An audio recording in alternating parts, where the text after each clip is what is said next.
Ասես մեր բանակը հրադադարը խախտում է։ Երբեք։ Չի խախտեն եւ չէր խախտում։ Բա այդ դեպքում ինչու է Փաշինյանը հանձնարարել հրադադարը չխախտել։ Փաշինյանը ինչ խելք ունի, որ նրա ասածն է հաշվի առնեն։ Ամեն ինչը տվել է, մնում է մեզ տա ու պրսնեմ, այդ էլ անում։ Թե ինչի չի գնում, մարդ չի հասկանում, տեղն էլ է արել, թող ռադը քաշի գնա։ Ես եմ խախտում։ Բա ինչու է Փաշինյանը հանձնարարել հրադադարը չխախտել։ Ես չգիտեմ։ Ես գաղափար չունեմ, մեռեմ քեզ։ Ես որտեղ պետք է խոսամ, գաղափար չունեմ։ Բանակը հրադադարը խախտում է ձեզ։ Մեր բանակը։ Այո, մեր բանակը։ Բա այդ դեպքում ինչու է Փաշինյանը հանձնարարել հրադադար չխախտել։ Փաշինյանը գնա, քանի չեմ գնա։ Ասես մեր բանակը հրադադարը խախտում է։ Չեմ կարծում։ Ճիշտ ասած, բայց քաղաքականությամբ չեմ զբաղվում, չեմ կարող էլի։ Այդ դեպքում ինչու է Փաշինյանը հանձնարարել հրադադարը չխախտել։ Փաշինյանի հետ ես գործ չունեմ։ Ըստ ինչ իմանամ այ բալես, ես ստեղ իրանք ընդեղ։ Փաշինյանը օրինակ հանձնարարել է հրադադարը չխախտել։ Ըստ ձեզ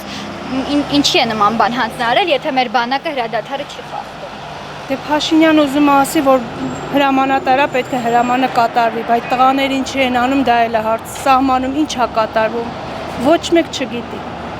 Աստված իրանց հետ։ Ճիշտ ասած բարդ եք տալիս։ Հիմա ամեն ինչ մի տեսակ շատ խառն է։ Օրինակ Փաշինյանը հանձնարարել է հրադադարը չխախտել։ Սա ինչի մասին է խոսում։ Այն որ Փաշինյանը վատ արէ ու սխալ արէ։ Եթե մեզ կրակում են, մենք չկրակենք, բայց համոզված եմ, որ մեր բանակը առաջին հրադադարը չի խախտի։ Այդ հաստատ համոզված եմ, որ առաջինը չի խախտի։ Ուր է մեծ բանակ, որ մի հատ էլ հրադադար խանգի։ Օրինակ Փաշինյանը հանձնարարել է հրադադարը չխախտել։ Փաշինյանը տականք անձնավորություն է, անգրագետ, մեր որակազրված ժողովուրդը ես չեմ հասկանում ինչի այդ աղմախին ընտրել որպես պետության ղեկավար։ Պետքա ոտքի կանգնի մեր ժողովուրդը, այդ տականքին ընդհանրապես իշխանությունից հեռացնի։ Նա ամեն քայլը 18 թվականից սկսած տանում է պետության կործանման։ Ես այս 6 տարի արդեն 6-րդ տարին հայկական հեռուստատեսություն ընդհանրապես չեմ նայում, որտեվ սիրտս ճաքում է այդ տականքի այն ձայնը լսելուց։